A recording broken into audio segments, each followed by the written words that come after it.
Okay, so my fight career was, not very spectacular. It wasn't very long. I joined, I found Muay Thai late in the game.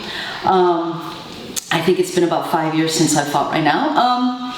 But it was great. It was good. It was exactly what it needed to be for me, which was, it was a way to continue learning about the sport, expanding my knowledge, and challenging myself, because, everyone knows how hard fight camp is, and you put yourself through that, and at the end, win or lose, like, you survived, and that's, you rose to the challenge, and that was always, part of it for me, is to just push myself.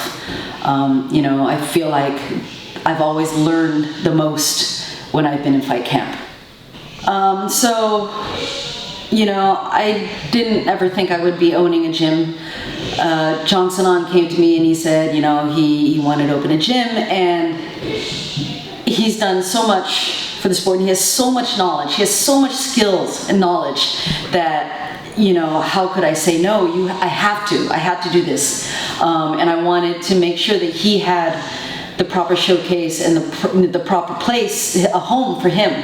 So, opening the gym was mostly about giving him the platform that he deserved. And it's great. I love it. I get to train whenever I want. I can, help out whenever I want. It's great. The changes in the sport, I think the most dramatic thing has been technology. Back in the day, you didn't have access to fights, you didn't have access to anything. You had to really seek out knowledge, and it was very hard. Now, you can go on YouTube, you have Instagram, you have access to fights online, you can live stream fights, immediately as they happen.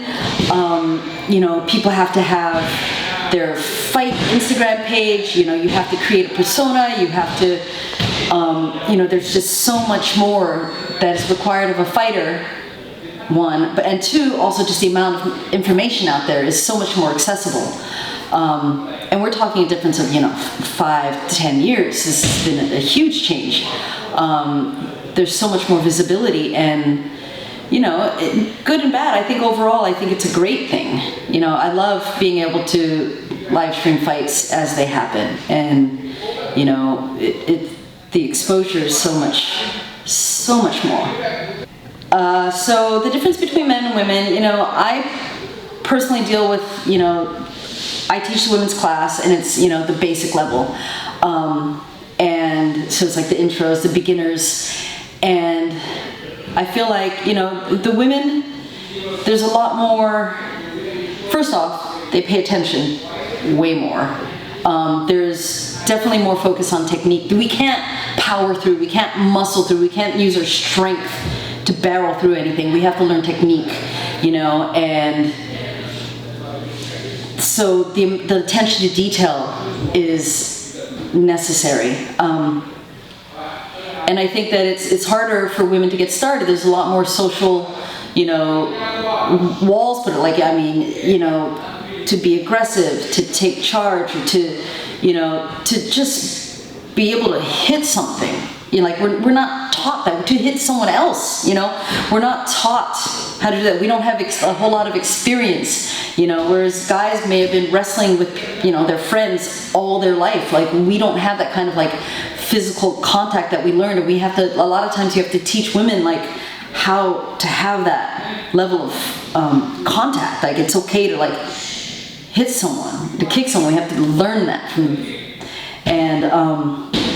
so there's so many differences in training, and especially in the beginning levels, on getting their confidence up and teaching them that it's okay to hit things. It's great.